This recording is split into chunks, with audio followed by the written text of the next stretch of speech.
The Hundred Year War. I mean,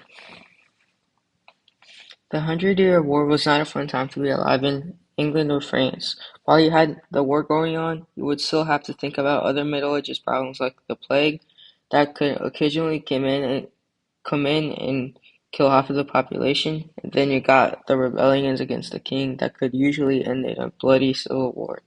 Last but not least, your children dying from food poisoning or starvation. What was the Hundred Year War? The Hundred Year War was a war between France and England, and they fought for the rights of the French crown and for land and because of other factors. The the rivalry between both countries is one of the biggest rivalries in Europe and even in the world today. Today, England and France are close to each other in many ways, including population, wealth, and culture. At the start of the Hundred Year War, France was the wealthiest and most powerful nation in Europe, but England was more organized and stable. The Hundred Year War wasn't only fighting, but it was filled with extended periods of peace and truce between the countries, and it was split into three different parts. The Edwardian part that went from 1337 to 1360, the Caroline War that lasted from 1369 to 1389, and then the Lancastrian War that lasted from 1415 to 1453. The Hundred Year War started with the declaration from King Edward that the Third of England to be King of France, but the French did not agree to that and got mad, starting the war.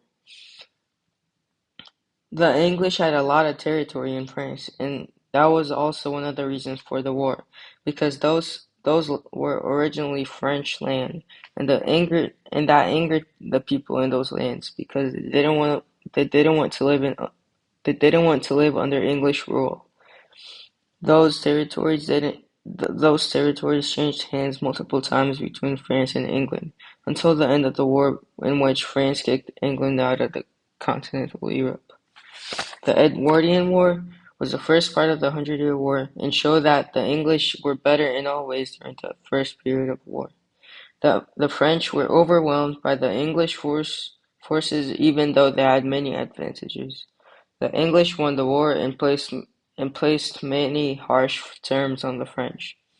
The Caroline War marked the end of peace between England and France and proved to be a fair fight.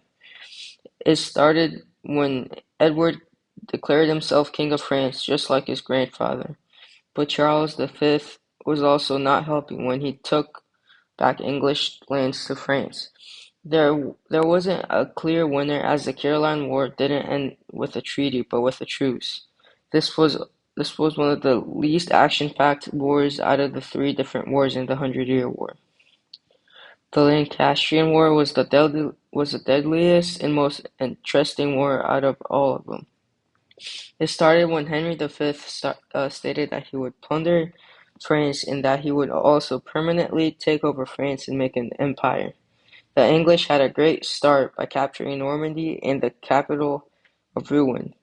The Battle of Agincourt was one of the most remarkable battles of the Hundred Year War, and was won by the English. After their success in France, they decided to throw a treaty at France. The French initially agreed on it, but later on, when it mattered, the French denied giving the throne to England.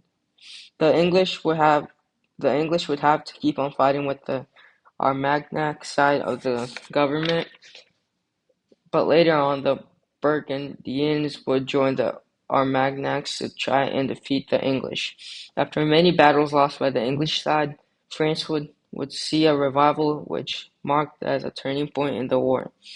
With the rise of Joan of Arc and the French wanting an end to the fighting as well as revenge, they persevered through and pushed England out of continental Europe and back to their